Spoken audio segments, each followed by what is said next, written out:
சொல்லுங்க. யார் நீங்க? நான் ஒரு விவசாயிங்க. பசுமாடு வச்சு பால் கறந்து ஊத்திட்டு இருக்கிறேங்க. நான் எந்த தனியார் சொசைட்டில பால் கொண்டாந்து ஊத்துறனோ அதே சொசைட்டில தான் இந்த தெருவில் இருக்கிற எல்லாருமே பால் வாங்குறீங்க. ஆமா, அதுக்கு என்ன இப்போ? அந்த தனியார் பால் சொசைட்டில உங்ககிட்ட எல்லாம் லிட்டருக்கு 50 ரூபா வாங்குறாங்க. ஆனா எங்களுக்கு 30 ரூபாய்ன்னு சொல்றாங்க. அப்புறம் டிகிரி வரல, டெஸ்ட் சரியா வரலன்னு சொல்லி 3 ரூபாய் புடிச்சுக்கிட்டு லிட்டருக்கு 27 ரூபா தான் தர்றாங்க. சரி, இதையே எங்கிட்ட சொல்றீங்க? இல்ல மேடம், நீங்களும் நானும் பக்கத்து பக்கத்து வீடு தான். நாங்க ஊத்துற பாலை அப்படியே புடிச்சு உங்களுக்கு 50 ரூபாய்ன்னு ஊத்துறாங்க. 20 ரூபாய் லாபம் வச்சு. அதே நான் எங்க மாட்டு பாலை இங்க கொண்டாந்து உங்களுக்கே நான் நேரடியா ஊத்துறேன். எனக்கு 40 ரூபா கொடுங்க போகுது. தினம் எல்லாரும் வீட்டுக்கு 2 லிட்டர் வாங்குறீங்க. காலையில 1 லிட்டர், சாயந்தரம் 1 லிட்டர். இதுவே நேரடியா எங்கிட்ட வாங்கினீங்கன்னா உங்களுக்கு லிட்டருக்கு 10 ரூபா மிச்சமாகும். 2 லிட்டருக்கு 20 ரூபா மிச்சமாகும். அதுவே எனக்கு ஒரு நாளைக்கு 20 ரூபா அதிகம் கிடைக்கும். உங்களுக்கு மாசம் 600 ரூபா மிச்சமாகும். எங்களை மாதிரி மாடு வச்சு பால் ஊத்துற விவசாயி கிட்ட நீங்க நேரடியா வாங்கினீங்கன்னா எங்களுக்கு 600 ரூபாய் எச்சு கிடைக்கும்.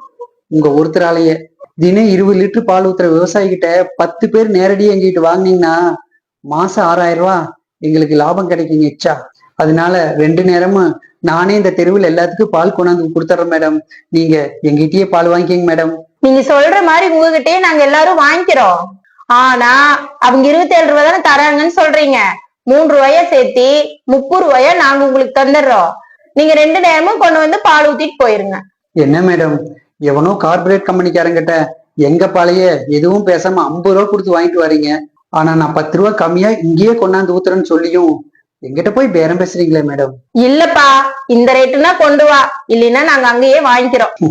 மேடம், ஒரு மூட்டை பாலத்தோடு 950 ரூபா, 50 கிலோன்னு சொல்லுவாங்க. ஆனா இங்க வந்து பார்த்தா 46 கிலோ தான் இருக்கு. ஒரு மூட்டை மாட்டு தீனி 1600 ரூபாய். அது இல்லாம மாட்டுக்கு வைக்கோல், சோளத்தட்டு, அப்படி இப்படின்னு கணக்கு பார்த்தா நாங்க தினம் செய்யற வேலைக்கு கூலியோட நிக்காது மேடம். எங்களுக்கு தோட்டத்துக்குள்ளேயே வேலை சரியா இருக்கிறதுனால வெளியில கொண்டு வந்து எதுவுமே விற்க முடியல மேடம். உணவுப் பொருள் உற்பத்தி பண்ணி கொடுக்குற நாங்க இழிஞ்ச துணியை கட்டியிருக்கோம். ஆனா எங்கிட்ட வாங்கி விற்கிறவன் பென்ஸ் கார்ல போறான் மேடம். விவசாயத்துல இடைத்தரகரே எல்லாம் இதை மாத்தணும்னு தான் உற்பத்தி பண்றேன்னா வாங்குறவங்க கிட்ட நேரடியா விற்கணும்னு தான் இங்க வந்து நிக்கிற மேடம். இதுக்கு நீங்க எல்லாமே ஒத்துழைப்பு கொடுக்கலனா செத்துக்கிட்டு இருக்கிற விவசாயம் ஒரு நாள் இல்லாமையே போயிரு மேடம். ஆனா அதுக்கப்புறம் நெஞ்சு அடிச்சுக்கிட்டு அழுது எந்த பிரயோஜனம் இல்லை மேடம். கடைசியா ஒண்ணு மட்டும் சொல்றேன் மேடம், சிகரெட் யாருக்குமே தேவையில்லை. ஆனா அதை உற்பத்தி பண்றவன் கோடீஸ்வரனா இருக்கிறான். மது யாருக்குமே தேவையில்லை. ஆனா அதை உற்பத்தி பண்றவன் பெரிய கோடீஸ்வரனா இருக்கிறான். ஆனா ஒவ்வொரு மனுஷனுக்கு தேவை 3 வேளை சாப்பாடு. அதை உற்பத்தி பண்ற விவசாயி ஒவ்வொரு ஊர்லயும் தற்கொலை பண்ணிக்கிட்டு இருக்கிறான் மேடம். தற்கொலை பண்ணிக்கிட்டு இருக்கிறான். அதான் எங்க விவசாயியோட நிலைமை. எந்த தொழிலுமே நஷ்டம் வந்ததுன்னா அதை விட்டுருவாங்க. ஆனா விவசாயம் மட்டும்தான் ஒவ்வொரு வருஷமும் நஷ்டம்தான் வரும். ஆனா நாங்க இஷ்டப்பட்டு செய்வோம். ஏன் தெரியுமா? மத்தவங்க சாப்பிடணுமே, அந்த ஒரு எண்ணம் தான் மேடம். நான் வரேன் மேடம். ஒரு நிமிஷம்ப்பா. இங்க இருக்கிற எல்லாருக்கும் நீயே பால் கொண்டு வந்து ஊத்திருப்பா. நாங்க தனியார் கொடுக்குற அந்த 50 ரூபாய உனக்கே கொடுத்துடுறோம். வேண்டாம் மேடம், எங்களுக்கு லிட்டருக்கு 40 ரூபாய் கிடைச்சா கூட அதுவே நல்ல லாபம் தான். எனக்கு 40 ரூபாயே கொடுங்க போதும். சரிப்பா, நாளைக்கு நல்ல நாள், நாளைக்கே கொண்டு வந்து பால் இங்க இருக்கிற எல்லாத்துக்கும் ஊத்திடு. சரி மேடம்.